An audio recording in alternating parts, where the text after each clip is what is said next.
तो बच्चों, कैसे आप? उम्मीद करता हूँ कि सब बच्चे अच्छे होंगे। 3-4 दिन के बाद थोड़ी व्यस्तता थी, इसलिए मैं आपके लिए कोई वीडियो नहीं डाल सका। आज मेरी कोशिश है कि 7वीं 8वीं 9वीं के लिए गणित नियम का वीडियो डालो और 10वीं कक्षा के लिए कोई अन्य वीडियो डालो। उम्मीद करता हूँ कि आप रेगुलर देखेंगे और देखते रहिए। कक्षा 8वीं में तो कंप्लीट प्रश्नावली का नाम है घात और घातांक, लेकिन चाहे कक्षा कोई भी हो, घात और घातांक के नियम आपको बीजगणित और अंकगणित के आएंगे तो ही गणित आपको आएगा, अन्यथा कई समस्याएं खड़ी होंगी। इसलिए घात और घातांक, अंकगणित और बीजगणित दोनों को साथ लेकर के मैं आपको नियम बता रहा हूँ। जैसे मैं एग्जाम्पल ले रहा हूँ, जैसे आपको किसी ने कह दिया 2 गुणा 2 गुणा 2 गुणा और 2, आपका उत्तर होगा इन सबको गुणा कर देंगे। इनको आपने गुणा किया 2 दूनी 4 दूनी 8 दूनी 16। और यदि मैं ये लिख दूं 2 कितनी बार आया है? 1 बार, 2 बार, 3 बार, 4 बार, अर्थात 2 है वो 4 बार आया है। अर्थात जितनी बार आया है उसको घातांक के रूप में लिख सकते हैं, और जो अंक जितनी बार आया उस अंक को यहां नीचे लिख देते हैं, और नीचे लिखे हुए अंक को आधार कहते हैं। ये आधार कहलाता है। और कितनी बार आया है ये 2, वो उसकी घातांक कहलाती है। अर्थात ये 4 इसकी घातांक है, या इसको पावर भी कहते हैं, या इसको पावर भी कहते हैं। घातांक, घात या पावर। अर्थात 2 को मैंने 4 बार गुणा कर दिया, 2 की घात 4। एक एग्जाम्पल और ले रहा हूं, जैसे मैंने 3 ले लिया, 3 गुणा 3 गुणा 3 गुणा 3 और गुणा 3, और इसको मैं शॉर्ट में हमारा समय बचत हो जाए 1 2 3 4 5 6, तो 3 कितनी बार गुणा में है? 6 बार गुणा में है। अर्थात आधार तो हुआ 3 और घात हुई 6। ये घातांक कहलाती है, या घात भी बोल सकते हैं इसको। अर्थात इसको मैं बोलूंगा 3 की घात 6, और 3 की घात 6 का अर्थ है 3 को 6 बार गुणा करना। इसी प्रकार मैं यदि बीजगणित का उदाहरण ले लूं, x गुणा x गुणा x गुणा x गुणा x, तो x कितनी बार गुणा है? 1 2 3 4 5, यानी x की घात 5 कहलाएगा। इसी प्रकार कोई और ले लूं मैं, y गुणा y गुणा y गुणा y कितनी बार गुणा में है? 4 बार गुणा में है। इसलिए इसे पढ़ेंगे x की घात 5 और इसे पढ़ेंगे x की घात 4। ये घातांक नियम है, कुछ एक घातांक नियम है जिनको आप याद करके सरलता से अंकगणित या बीजगणित की कोई गणनाएं हो उनको आप हल कर सकते हो। अब जैसे मैं यहाँ लिख रहा हूँ 2 की घात 4 बराबर, अर्थात 2 कितनी बार गुणा है? 4 बार गुणा है। 2 गुणा 2 गुणा 2, 2 दूनी 4 दूनी 8 दूनी 16। याद रखिए, मैंने अभी बताया था 2 तो कहलाता है आधार, और ये कहलाता है घातांक या घात, और इस 16 को संख्या कहते हैं। क्या कहेंगे? संख्या। यानी आधार, घात, उसके बराबर उसको हल करने के बाद जो मिलेगी वो संख्या कहलाएगी। तो ये घातांक नियम के बारे में नंबर 1 नियम यही है। मैं एग्जाम्पल भी लूंगा, अंकगणित और बीजगणित दोनों भी लूंगा। नंबर 1, यदि आधार समान हो, आधार समान हो तो गुणों में घातांकें जुड़ जाती है। घातांकें जुड़ जाती है। जुड़ने का अर्थ है प्लस हो जाती है, जुड़ जाती है। ये पहला नियम याद रखोगे। आधार समान गुणों का यदि चिन्ह हो तो घातांकें जुड़ जाती है। इसका मैं एक छोटा सा उदाहरण ले लेता हूं, जैसे 2 की घात 2 गुणा 2 की घात 3। इसका परिणाम क्या आएगा? इसको 2 तरीकों से आप लिख सकते हो। 2 गुणा 2, क्योंकि 2 कितनी बारी गुणा में है? 2 बारी गुणा में है। अब यहाँ 2 कितनी बार गुणा में है? 2 3 बार गुणा में है। 2 गुणा 2 गुणा 2, तो ये भी इसका विस्तार रूप हो गया। लेकिन यदि इसको संक्षिप्त रूप में लिखें, शॉर्ट में लिखें, तो हमें पता है दोनों का आधार, यहां भी आधार कितना है? 2 है, और यहां भी आधार कितना है? 2 है। तो दोनों का आधार क्या है? समान है, एक जैसा है, इक्वल है। ये घातांक कहलाती है। 2 क्या कहलाती है? घात। और ये 3 भी क्या कहलाती है? घात। तो यहाँ मेरा नियम था आधार समान हो। क्या दोनों के आधार समान है? हाँ, दोनों के आधार समान है। क्या गुणा का चिन्ह है बीच में? हाँ, गुणा का चिन्ह है, तो घातें जुड़ जाएंगी। अब घातों को जोड़ दो। आधार को एक बार लिख दो, ऊपर दोनों घातों को जोड़ दो। घात प्लस घात या घातांक प्लस घातांक, ये लिखूं या इसे मिटो देता हूं। 2 में 3 जोड़ दो, 2 प्लस 3 और 2 की घात 6। 2 को आप 6 बार गुणा करके लिख सकते हो। अर्थात वो जो प्राप्त होगा वो संख्या प्राप्त हो जाएगी 2 गुणा 2 गुणा 2 गुणा 2, यानी 2 गुणी 4 गुणी 8 गुणी 16 गुणी 32 गुणी 64। अर्थात इसका परिणाम क्या आएगा? 64 आएगा। तो 64 को हम 2 तरीके से लिख सकते हैं। 2 गुणा ये लिख सकते हैं और 2 की घात 6 भी लिख सकते हैं। पहला नियम आप लोगों को समझ में आ गया होगा। आधार समान हो, गुणा का निशान हो या चिन्ह हो तो घातांकें जुड़ जाती है। मैं एक एग्जाम्पल ले रहा हूँ। 2 की घात 3 प्लस 2 की घात 2। अब इसका परिणाम क्या आएगा? ये मत लिख देना 2 की घात 3 प्लस 2, ये गलत हो गया। ये गलत क्यों हुआ? क्योंकि बीच में चिन्ह क्या था? प्लस है। बीच में चिन्ह होना क्या चाहिए? गुणा होना चाहिए। अर्थात ये तभी नियम लागू होगा जब आधार समान हो और तो गुणा में घातांकें जुड़ जाती है। एक उदाहरण हो ले रहा हूं, इसलिए गलत है भाई। अब क्या करें? जैसे मैंने लिख दिया 3 की घात 2 गुणा 2 की घात 4। अब क्या करोगे? क्या आधार समान है? यहाँ तो आधार कितना है? 3 है और यहाँ आधार कितना है? 2 है। क्या दोनों आधार समान है? क्या दोनों आधार समान मानी एक जैसे हैं? नहीं है, आधार समान नहीं है। इसलिए कहीं कोई ये नहीं होगा कि घातों को जोड़ देंगे तब भी घातांक का ये नियम लागू नहीं होगा। ये नियम लागू तभी होगा जब आधार समान हो और गुणा का चिन्ह हो। किसका चिन्ह? या गुणा का चिन्ह हो तो घातांकें जुड़ जाती है। ये पहला नियम। मैं दूसरा नियम, जैसे कोई और ले लूं, आपसे ये पूछ ले x की घात 2 गुणा x की घात 3 गुणा x की घात 4, तो क्या कहोगे आप? क्या आधार समान है? यहाँ आधार x है, आधार x है, आधार x है। क्या बीच में गुणा का चिन्ह है? हाँ, गुणा का चिन्ह है, तो घातांकें जुड़ जाती है। आधार को एक बार लिख दो और घातों को जोड़ करके और आगे लिख देंगे 2 प्लस 3 प्लस 4। डायरेक्ट भी लिख सकते हो। 2 में 3 जोड़ा 5, 5 में 4 जोड़ दिया 9। x की घात 9 इसका परिणाम आएगा। कोई और ले लें आप, जैसे y गुणा y स्क्वायर, y की 2 और y की घात 3। इसका परिणाम क्या आएगा? क्या आधार समान है? सब जगह y है, सब जगह y है। क्या गुणा है बीच में? हाँ, बीच में गुणा है। यहाँ ध्यान दें, यहाँ की घात क्या है? कोई घात नहीं है, इसका अर्थ एक घात है। तो यहाँ इसकी घात क्या होगी? 1 होगी। इसकी घात कितनी होगी? 2 होगी। यहाँ की घात कितनी होगी? 3 होगी। इन सब को जोड़ देंगे, 3 और 2 5 और 1 6, y की घात 6 इसका परिणाम आएगा। तो ये पहला नियम आप अंक गणित और बीज गणित दोनों दृष्टि से आप समझ गए हो। इसके बाद दूसरा नियम, यदि आधार समान हो, मैं यहाँ में कर रहा हूँ बस, तो आधार समान हो तो भाग में हो, तो भाग में भाग का चिन्ह हो। किसका चिन्ह हो? भाग का चिन्ह। ये भाग का चिन्ह हो, घातांकें जुड़ के स्थान पर घट जाती हैं। ये बदलना है सिर्फ अपने को। दूसरा नियम क्या हुआ? यदि आधार समान है और बीच में भाग का चिन्ह है या भाग का निशान है तो घातांकें घट जाती है, अर्थात माइनस हो जाती है। इस नियम को मैं ऐसे लिख रहा हूं, मैं जैसे ये ले लिया मैंने 2 की घात 3 गुणा 2 गुणा नहीं हुई, सॉरी, भाग 2 की घात 2। तो आपका परिणाम क्या आएगा? भाग का अर्थ होता है बटे वाली लाइन या अनुपात भी कहलाता है। आप लिख सकते हो 2 की घात 3 बटे 2 की घात 2। बड़ी घात वाले के पास ले जाओ इसको। क्या ये चिन्ह किसका कहलाता है? ये भाग का चिन्ह कहलाएगा, अर्थात घातांकों को घटा देंगे।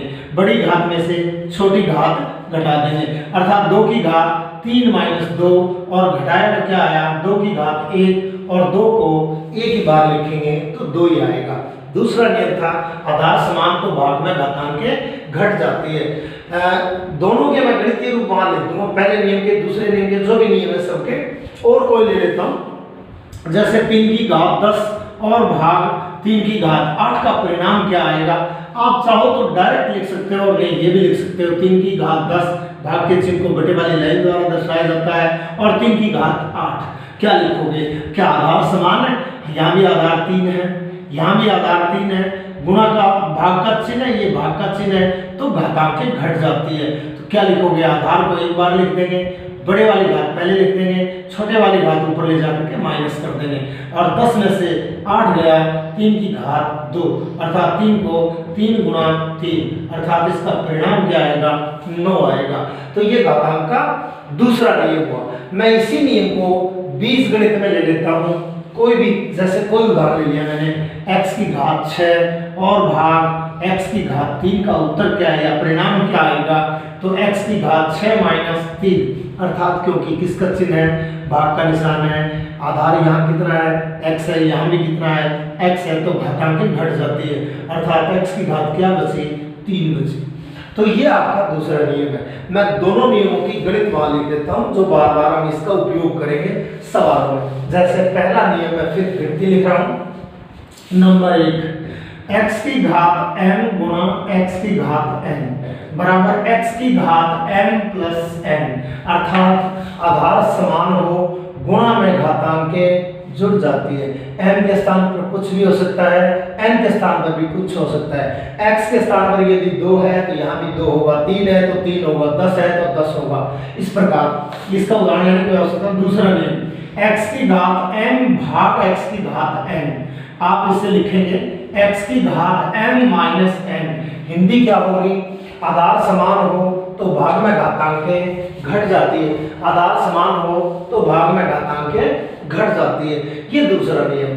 तीसरा नियम, तीसरे नियम की केवल मैं अंग्रेजी लिख रहा हूँ या गणितीय रूप लिख रहा हूँ थर्ड नियम की, और उसका उदाहरण ले रहा हूँ। जैसे कोई आधार आपका x है, उसकी घात m है और उसके ऊपर घात n है, तो इन दोनों घातों को गुणा कर देंगे, x की घात m गुणा n। मैं तीसरे नियम की गणितीय रूप यहाँ लिख रहा हूँ, x की घात m और की घात n, तो क्या होगा? x की घात m गुणा n होगा।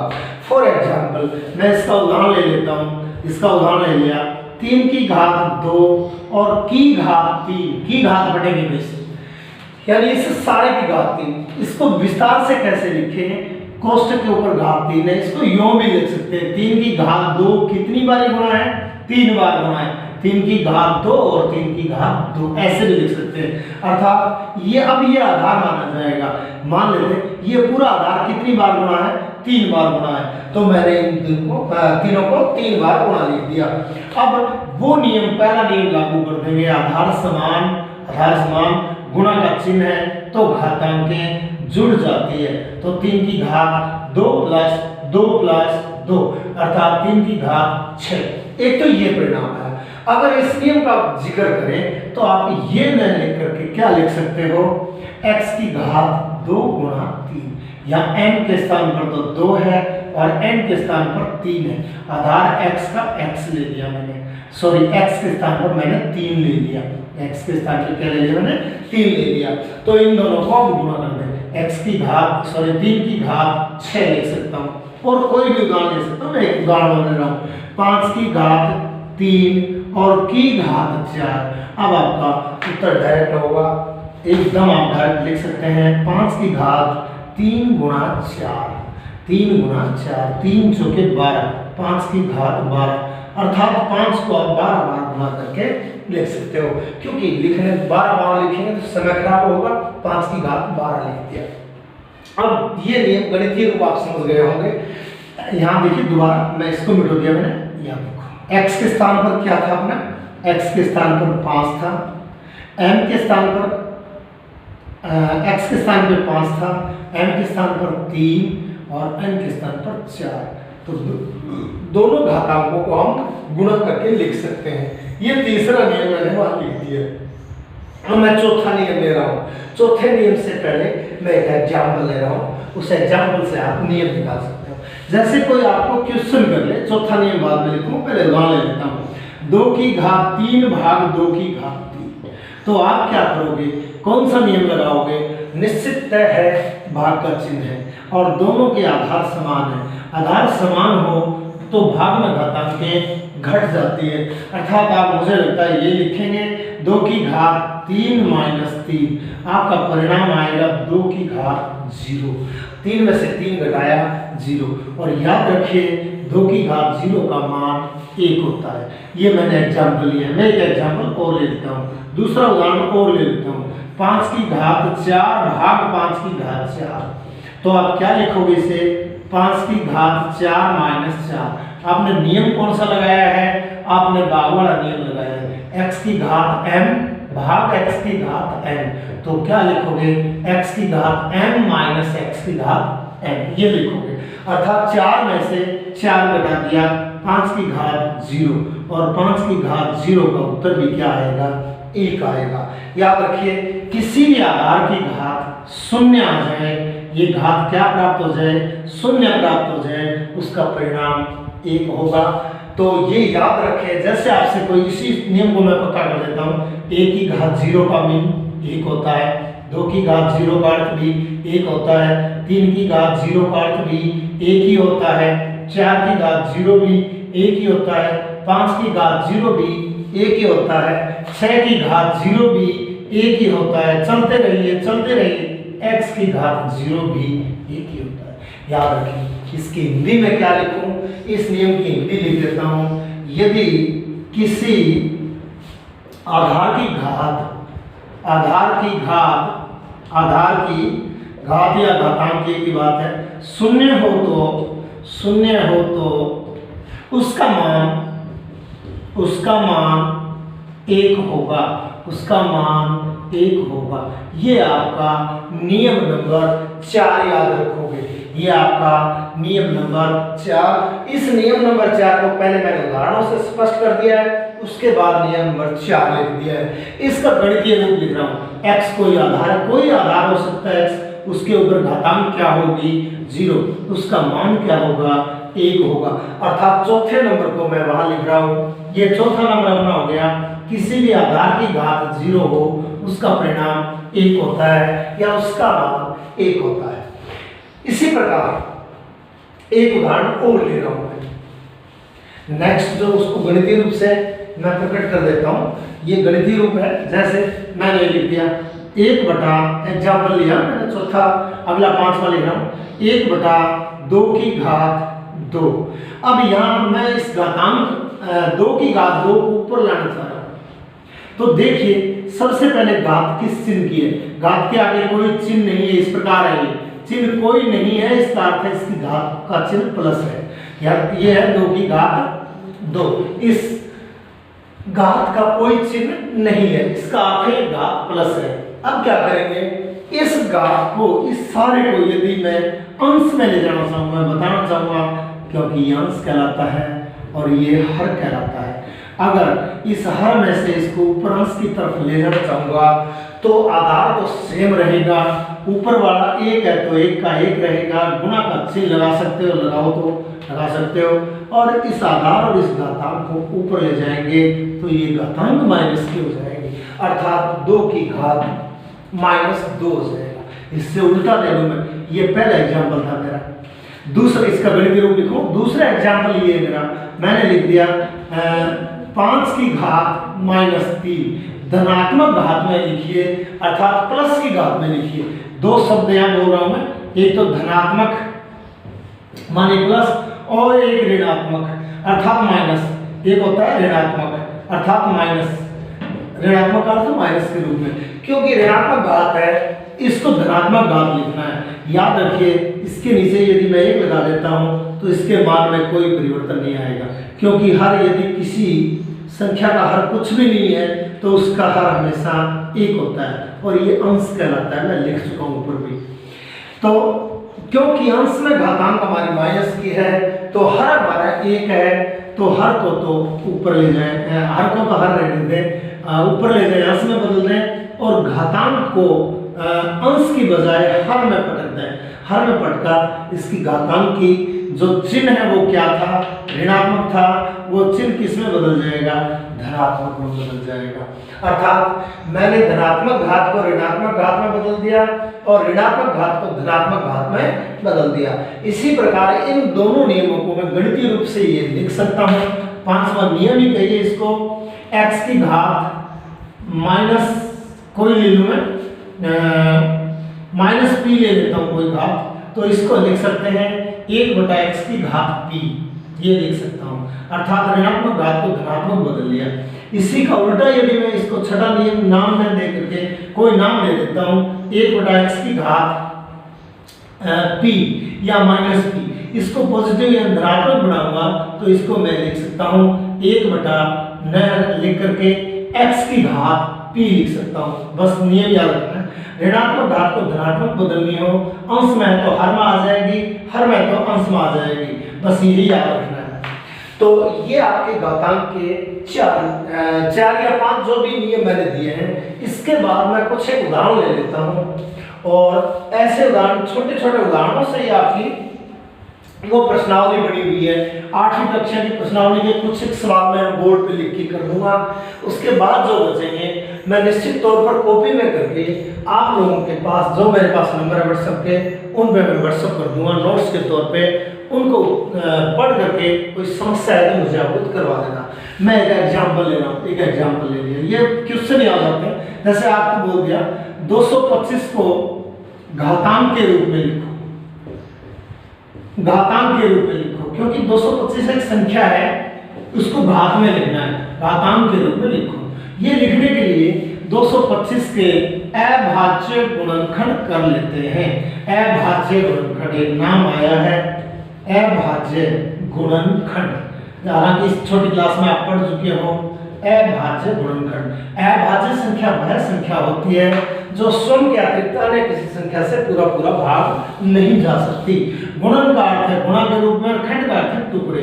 अर्थात ऐसे हम टुकड़े करेंगे जिसमें सारी संख्याएं अभाज्य हों, अर्थात स्वयं के अतिरिक्त वो किसी अन्य से भाग न जाए। अब यहाँ देखिए अभाज्य गुणनखंड करने के लिए इसको किससे भाग दें? सबसे पहले 2 से देंगे, 2 से नहीं जाए तो 3 से देंगे, 3 से नहीं जाए 4, 5, इस तरह करना है। सबसे पहले सोचिए क्या यह संख्या पूरी 2 से भाग जाएगी। मैं भाग जाने की भाजकता के नियम नहीं बढ़ा पाया, लेकिन फिर भी भाजकता का नियम है यदि किसी संख्या का इकाई अंक 0, 2, 4, 6, 8 हो तो वह संख्या 2 से पूरा पूरा भाग जाएगी। यहाँ हमारी संख्या 225 में इकाई अंक 5 है, इसलिए इनमें वो अंक नहीं है, अतः ये 2 से भाग नहीं जाएगी। 2 से भाग न जाए तो मैंने बताया आगे 3 से भाग जाती है कि नहीं जाती है। 3 से भाग जाने का नियम आपको बता रहा हूँ। अंकों का, दी गई संख्या के सारे अंकों का जोड़ कर लें, 2 + 2 + 5। 225 में 3 अंक है, 2, 2 और 5, सबका हमने जोड़ कर लिया और जोड़ किया 5, 2, 7 और 2, 9। क्या जोड़ में 3 का भाग जाता है? यदि जाता है तो पूरी संख्या में 3 का भाग पूरा पूरा भाग जाएगा। निश्चित है भाग जा रहा है 3 में। अंकों के जोड़ में यदि 3 का भाग चला जाए तो पूरी संख्या में 3 का पूरा पूरा भाग जाएगा, अर्थात इसको 3 से भाग करना पड़ेगा। जो कमजोर विद्यार्थी हैं वो इस गुणनखंड को अब न आए, 3 से भाग जाने का नियम याद रख लेना, 3 से भाग अलग से हल करके देखना। 3 7 21 मैं अलग कर रहा हूँ, बच्चों वाला काम कर रहा हूँ, बिल्कुल छोटे छोटे स्टेप लेके। बच गया 1 उतार लिया 5, 3 × 5 = 15, 3 × 5 = 15, शेष क्या बचा? 0 बचा। भागफल क्या है? 75। यहाँ 3 लिख देंगे, यहाँ भागफल लिख देते हैं, यहाँ 75 लिख दिया। उसके बाद क्या ये 75 3 से, अब ये 2 से भाग नहीं जाएगा, कभी याद रखिए। अब ये क्या 75 3 से भाग जाता है। 3 से भाग जाने का नियम मैं फिर से बता रहा हूँ। अंक संख्या के इन दोनों अंकों का जोड़ कर लें, 7 में 5 जोड़ दें, 7 में 5 जोड़ा 12, 12 में क्या 3 का भाग जाता है? 3 का बड़ा 4 तो 3 चौके 12 और पूरा पूरा भाग जाता है। तो इस पूरी संख्या में भी 3 का भाग जाएगा। कितनी बार गया वो मैं बता चुका हूँ। इस संख्या में 3 का भाग लगा दीजिए, अर्थात 75 में किसका भाग लगा दें? 3 का। 3 × 2 = 6, बचा 1 उतारा 5, 3 × 3 = 5 = 15, अर्थात 25 आया। ये डायरेक्ट आप कर सकते हैं अभ्यास होने में। 3 से गए 25 आया। अब क्या 25 में 3 का भाग जाएगा? ये सोचने के लिए 25 में 2 ही अंक हैं, दुआ और पांचा दोनों को जोड़ लें, 5 में 2 जोड़ा 7, क्या 7 में 3 का भाग जाता है, अर्थात 3 के पहाड़े में 7 आता है, नहीं आता, इसलिए 25 3 से भाग नहीं जाएगी, 4 से भी भाग नहीं जाएगी, 4 से भाग जाने का नियम आगे आएगा तो बताऊंगा। अब 5 से भाग वही संख्याएं जाएंगी, 5 से भाग जिसका इकाई अंक या तो 0 हो या 5 हो, वही संख्याएं 5 से भाग जाएंगी। तो इसका इकाई अंक क्या है, इकाई अंक 5 है, इसलिए संख्या 5 से भाग जाएगी। और 5 पंजे 25, भागफल 5 है, चलो भागफल फिर से बता रहा हूं, 25 में किसका भाग लगाना है, 5 का, 5 पंजे 25, शेषफल क्या बचा 0, तो हमारा भागफल क्या है 5, भागफल यहाँ लिख देते हैं, और ये भी 5, अर्थात क्या है 5 में 5 का भाग दिया 1 आया। 225 को घातांक के रूप में लिखने के लिए यहाँ मैं नीचे लिख रहा हूँ 225 क्या किन गुणनखंड अभाज्य गुणनखंडों से बना, 3 अभाज्य याद रखिए, 5 भी अभाज्य है और फिर भी 5 भी अभाज्य, अर्थात 3 गुणा 3 और गुणा 5 गुणा 5 कि घातांक के रूप में नहीं हुआ, ये मैंने गुणनखंड के रूप में लिख दिया। अब मेरा सवाल था घातांक के रूप में लिखना है, इसलिए घातांक का अर्थ है क्या आधार समान है, आपका उत्तर होगा नहीं है, इन दोनों के आधार समान है, इन दोनों के आधार समान है। आधार को एक बार लिख दें, बीच में चिन्ह किसका है, इन दोनों में बीच में गुणा का चिन्ह है, घात कितनी थी, कोई घात नहीं थी, इसका अर्थ है कि घात थी, और दोनों घातों को जोड़ दें, क्या 5 दोनों का आधार समान है, इन दोनों का आधार समान है, गुणा का गुणा लगा दिया, इसकी घात भी कितनी 1, इसकी घात भी कितनी 1 में 1 जोड़ दें, और 3 की घात 2 होगी और 5 की घात भी 2 होगी, इसलिए 325 को आप लिख सकते हो 3 की घात 2 और गुणा 5 की घात 2, अर्थात घातांक रूप में लिखने के लिए करना क्या होगा, दी गई संख्या के अभाज्य गुणनखंड करने ही पड़ेंगे। अभाज्य गुणनखंड करने के बाद कितनी बार कौन सा अंक आता है, जितनी बार आता है उनको घातांक के रूप में लिख दो। एक उदाहरण और ले रहा हूं, जैसे मैंने लिख दिया 125 को घातांक के रूप में लिखो, घातांक के रूप में लिखो, तो आपको क्या करना है, जो भी आधार घातांक के रूप में लिखना हो तो 125 के अभाज्य गुणनखंड कर लें, 2 से भाग नहीं जाएगा, मैं बता चुका हूँ, इकाई का अंक न 0 है, न 2 है, न 4 है, न 6 है, न 8 है, 2 से भाग नहीं जाएगा, 3 से भाग जाएगा कि नहीं जाएगा, ये देखने के लिए इन अंकों का जोड़ कर लेंगे। इन अंकों का जोड़ है 5 2 7 और 1 8, क्या 8 में 3 का भाग जाता है, 3 2 6, शेषफल क्या बच गया 2, शेषफल यदि कुछ भी बच जाए तो भाग पूरा नहीं जाता है, इसलिए दी गई संख्या 125 में न तो 2 का भाग जाता है और न 3 का जाता है। 4 का भाग जाने के लिए आपको नियम बता देता हूँ, पूरी संख्या के इकाई और दहाई अंकों से बनी संख्या में यदि 4 का भाग जाता है तो वह पूरी संख्या 4 से भाग जाएगी।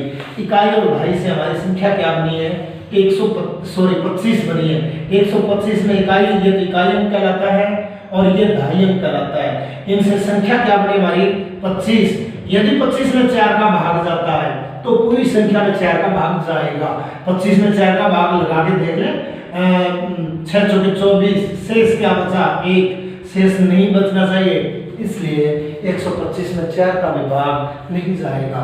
4 का नहीं जाएगा तो 5 का तो जाएगा।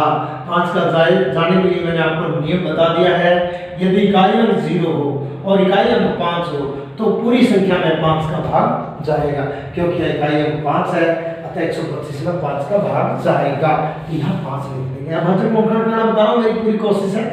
125 में रफ करिए में अभ्यास होने के बाद कोई आवश्यकता नहीं है, 5 का भाग लगा ले। जिन बच्चों को 10 तक टेबल पढ़ा नहीं आता उन बच्चों के लिए समस्या है। 5 2 10 उतार बच गया 2, उतार लिया 5, 5 5 25, अर्थात हमारा भागफल क्या आया 25 आया, वो 25 यहाँ लिख दें। इसके बाद 25 में भी 5 का भाग लगा दें, मैं सारे भाग करके दिखा रहा हूँ। 25 में किसका भाग लगाना है 5 का, 5 5 25, भागफल क्या आया हमारा 5, 5 यहाँ लिख दें, हमारा जो भागफल आया वो वहाँ लिख दें। निश्चित है 5 में 5 का भाग लगाएंगे, भागफल लिखना होता है। 5 में 5 का भाग लगाया 1 आया और भागफल 1 आया, और ये भागफल कहलाता है, और भागफल यहाँ लिख देते हैं, और फिर 5 में 5 का भाग है 1 यहाँ देते हैं। अर्थात 125 के जो हमारे अभाज्य गुणनखंड मिले थे वो ये मिले थे 125 बराबर 5 गुना 5 गुना 5। तो आप कितनी बार, मैंने कहा था अगर कोई घात नहीं है किसी आधार पर तो उसकी घात 1 लगाते हैं, कोई फर्क नहीं पड़ता, वो संख्या वही रहती है। अर्थात 5 हमारे क्या आधार समान है, आधार समान है या आधार 5 5 और 5 क्या बीच में गुणा का चिन्ह है? हाँ है। तो आधार समान हो तो गुणा में घातांकें जुड़ जाती है। आप चाहो तो ये नियम यहाँ लिख सकते हो, x की घात n गुना x की घात n बराबर x की घात n प्लस n लिख सकते हो। तो 5 की घात 1 प्लस 1 प्लस 1 5 की घात 3, अर्थात 125 को घातांक के रूप में क्या लिख सकते हो? 5 की घात 3 लिख सकते हो, सॉरी घात छोटी लगा दें। तो ये तो आया कि दी गई संख्या को घातांक के रूप में लिखना, और घातांकों को संख्या के रूप में लिखना।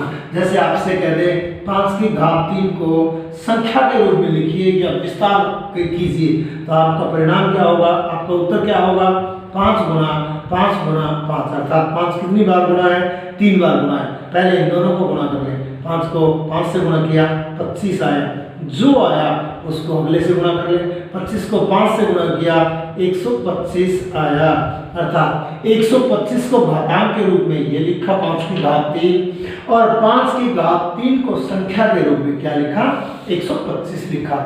इसी प्रकार आपकी जो अभ्यास माला है उसमें छोटे छोटे ऐसे सवाल हैं, यदि इन नियमों को ध्यान में रखेंगे तो सारे सवाल आसान हो जाएंगे।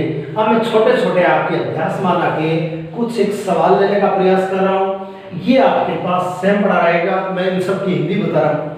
यदि आधार समान है तो गुणा में घातांकें जुड़ जाती है।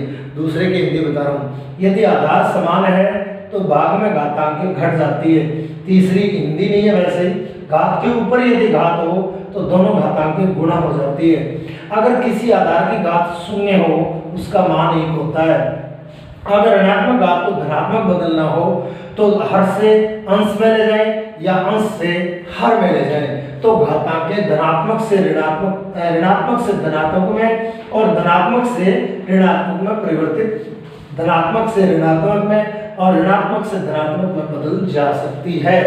तो ये आपके घातांक के जो नियम थे। अब मैं अभ्यास वाला के प्रश्न ले रहा हूँ। ये कक्षा 7 की प्रश्नावली नंबर 5.1 छोटे छोटे क्वेश्चन है। मैंने क्वेश्चन पहले लिख लिए हैं। क्वेश्चन नंबर 1, निम्नलिखित को घातांक के रूप में लिखना है, घातांक के रूप में व्यक्त करो। आपको बताया था कोई आधार अगर अकेला है उसकी घात 1 होती है, यहाँ भी घात 1 होती है, यहाँ भी घात 1 घात 1 और घात 1। लिखें या ना लिखें? क्या आधार समान है? आपका उत्तर हाँ समान है। आधार 7 7 7 7। तो क्या बीच में गुणा का चिन्ह है? हाँ, आपका उत्तर होगा गुणा का चिन्ह है। तो घातांकें जुड़ जाती है। बताया था पहला नियम, यदि आधार समान हो गुणा का चिन्ह हो तो घातांकें जुड़ जाती है। हिंदी में आप लिख सकते हो या गणितीय रूप आप लिख सकते हो। और एक 7 की घात कितनी? 1 plus 1 plus 1 plus 1 plus 1 plus 1 plus 1 plus 1 और प्लस 1, अर्थात 7 की घात 5। हिंदी में आप लिख सकते हो आधार समान है, आधार समान है, अतः गुणा में घातें जुड़ जाती है, गुणा में घातें जुड़ जाती है या घातांकें जुड़ जाती है, घातें जुड़ जाती है। ये जरूरी आपका सवाल हो चुका है। दूसरे में आप क्या लिखोगे? क्या गुणा है? हाँ है।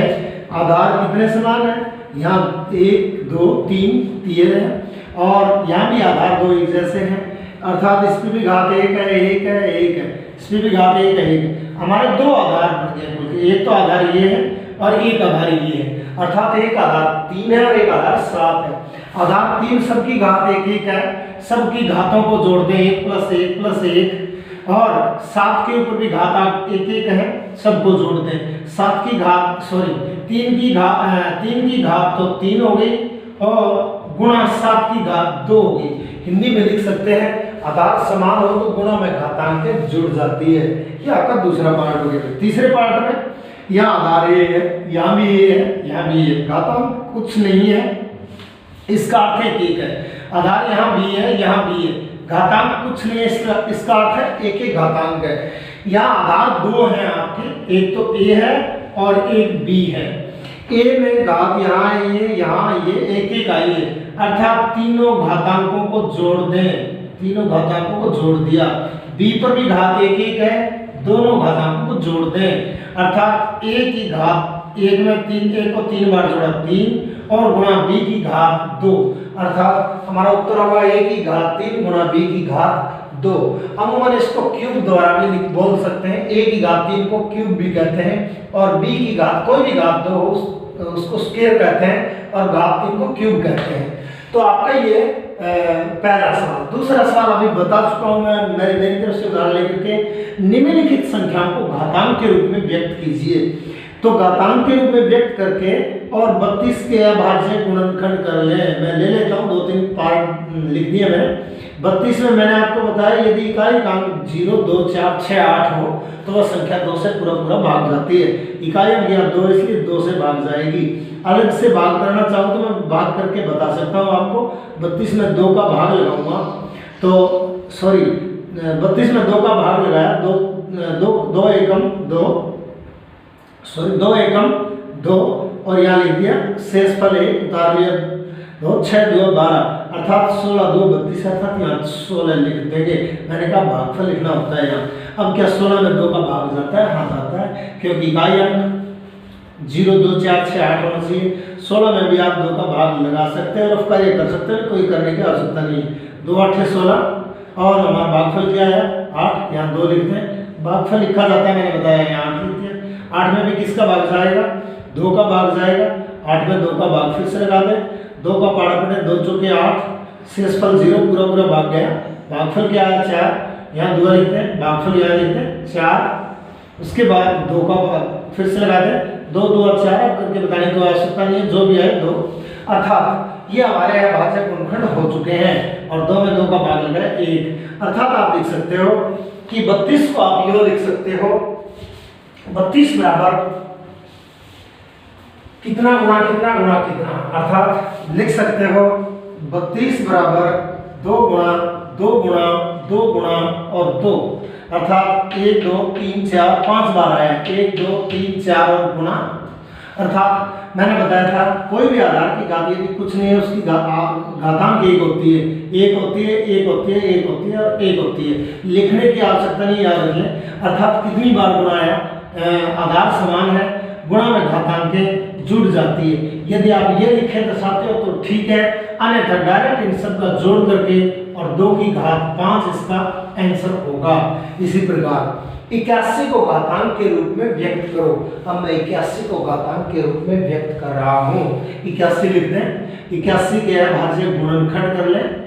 अभाज्य गुणनखंड किया, सेकंड पार्ट है भैया, क्योंकि आपको पता है इकाई का अंक 1 है, इकाई का अंक 2 4 6 8 हो तो और उस संख्या में 2 का भाग जाता है, अन्यथा नहीं जाता। 3 का भाग, मैंने कहा पहले 2 का भाग लगा के देखिए, फिर 3 का, फिर 4 का, फिर 5 का चलता रहेगा। अगर 2 का भाग नहीं जाता है तो 3 का भाग लगा के देखें। 3 से भाग जाने के लिए आपको बताया था दी गई संख्या के दोनों अंकों को जोड़ दें, अर्थात 8 में क्या जोड़ दें? 1 जोड़ दें। 8 में 1 जोड़ा क्या आया? 9 आया। क्या 9 में 3 का भाग जाता है? तो 9 में 3 का भाग पूरा भाग जाता है, तो पूरी संख्या में 3 का भाग जाएगा, यह होगा। अर्थात हमें पता चल चुका है कि 3 का भाग जाएगा। मैंने कहा था यदि भाग करना न आए तो रफ करिए, सीधा न आए तो रफ करिए करके भाग कर ले। 3 2 6 बच गया 2 तारा 1 21, 3 7 21, अर्थात शेषफल 0, तो पूरा भाग गया है। हमारा भागफल क्या आया? 27 आया। इस 27 को याद लिख देते हैं। अब भी क्या ये 3 से भाग जाता है? 2 से नहीं जाएगा, वो तो शुरू में खारिज होगी बात। 3 से भाग जाने के लिए मैंने फिर से बता रहा हूँ, दोनों संख्या एक दी गई संख्या के दोनों अंकों को जोड़ लें और जोड़ा तो कितना आया? 9 आया। क्या 9 में 3 का भाग जाता है? आपका उत्तर होगा हाँ जाता है, पूरा भाग जाता है। तो पूरी संख्या माने 27 में भी 3 का भाग जाएगा, इसलिए रफ कार्य करके 27 में 3 का भाग लगा देना। 3 का भाग लगाया, निश्चित है 9 3 27, भागफल क्या आया 9 आया, और यहाँ 3 लिख दें, यहाँ भागफल 9 लिख दें। अब आपको पता है ये भाग देने की आवश्यकता है, डायरेक्ट लिख सकते हो 3 3 9, और यहाँ 3 में 3 का भाग दिया, 1 आया, भागफल 1 आया। अर्थात 81 के जो है भाज्य गुणनखंड है वो ये मिले हैं 3 गुणा 3 गुणा 3 गुणा 3, अर्थात 3 कितनी बार आया है 3 4 बार आया है। अर्थात 81 को घातांक रूप में क्या लिख देंगे 3 की घात 4 लिख देंगे। ये आपका बहुत ही आसान से सवाल थे, मैंने बच्चों की तरह से धीरे धीरे, ताकि आप, मैं ये मान के चल रहा हूँ कि आप लोगों को कुछ नहीं आता है, आपने 0 से शुरू किया है। अगला जो पार्ट था 343, जो तीसरा पार्ट था 343 को घातांक के रूप में लिखिए। बहुत बढ़िया। अब सबसे पहले मैंने कहा 2 से भाग जाता है कि 2 से भाग जाने के लिए इकाई का अंक आपका 0 2 4 6 होना चाहिए, जो कि नहीं है, 2 से भाग नहीं जाता। क्या ये 3 से भाग जाता है? 343 के अंकों को जोड़ दें, 3 प्लस क्या कर दें 4 प्लस क्या कर दें 5, अंकों का जोड़ कर लो, 5 4 9 3 12, 9 और 3 12। तो क्या, सॉरी यहाँ मैंने गलत कर दिया, यहाँ 3 है, अभी तीसरा इकाई अंक 3 है, तो 3 और 4 7 और 3 10, अंकों का जोड़ क्या आया 10। क्या 10 में 3 का भाग जाता है? 3 3 9, बचा क्या शेष फल 1 बचा, इसलिए 10 में 3 का भाग नहीं जाता, तो 343 में भी 3 का भाग नहीं जाएगा, इसलिए 2 का भाग भी नहीं गया और 3 का भाग भी नहीं गया। अब 4 का भाग जाने के लिए मैंने आपको बताया था, दी गई संख्या के इकाई और दहाई अंकों से, ये इकाई अंक कहलाता है और ये दहाई अंक कहलाता है, इनसे बनने वाली संख्या क्या बनी 43 बनी। क्या 43 में 4 का भाग जाता है? देख लिए, अगर 43 में पूरा भाग जाता है 4 का, तो पूरी संख्या में 4 का भाग जाएगा, निश्चित है। 4 एकम 4 उतार लिया, 3 भाग नहीं गया, शेष फल 3 आया, भाग टूटे की 0 जो भी लगा दें, लेकिन 4 का पूरा भाग नहीं जाता है, इसलिए इस संख्या में 4 का भाग नहीं जाएगा। 5 का भाग जाने के लिए मैंने आपको बताया था, इकाई अंक या तो 0 हो या 5 हो, तो उसी संख्या में 5 का भाग जाएगा, 5 का भाग जाएगा, क्योंकि दी गई संख्या का इकाई अंक 3 है, न तो 0 है और न 5 है, इसलिए इस संख्या में 5 का भाग नहीं जाएगा। 6 के भाग जाने के लिए मैं नियम आपको मौखिक बता देता हूँ। 6 का भाग जाने के लिए दी गई संख्या 343 में 2 का भाग भी जाना चाहिए, 2 का भाग भी जाना चाहिए, और 343 में 3 का भाग भी जाना चाहिए। अगर 2 और 3 दोनों का भाग जाता है तो पूरी संख्या में 6 का भी भाग जाएगा, इसलिए हमने 2 और 3 को पहले खारिज कर दिया था। दी गई संख्या में न तो 2 का भाग जाता है और न 3 का भाग जाता है, 2 और 3 का नहीं जाता है, तो निश्चित तौर पर 6 का भाग भी नहीं जाएगा। अब क्योंकि 6 के बाद 7 का नंबर आता है, 7 का नंबर आता है, तो 343 में 7 का भाग लगा के देख लें। 7 का रूल फिर से बता दूं, फिर कभी 7 चौके 28 और बच गया 6 63 और 9 7 63, अर्थात हमारा भागफल क्या आया 49 आया। 49 को यहाँ लिखते हैं, 7 यहाँ लिखते हैं। अब 49 में भी आपको पढ़ा यदि याद हो तो 7 का पूरा भाग जाता है, 7 का भाग लगाएंगे, 7 7 49, अर्थात हमारा भागफल कितना आया 7 आया, शेष फल 0 आया। 7 में 7 का भाग और लगाते हैं, अर्थात 343 के जो है भाज्य गुणनखंड मिले हैं वो ये मिले हैं 7 गुणा 7 गुणा 7, अर्थात 7 की घात 3 है। बार बताने की आवश्यकता नहीं होगी। संख्या को घात के रूप में लिखना मैंने आपको बता दिया है, और घातांकों को संख्या के रूप में लिखना भी आपको बता दिया है। इस एक्सरसाइज, इस अभ्यास में 5.1 में कोई और सवाल आपके मैं ले रहा हूँ।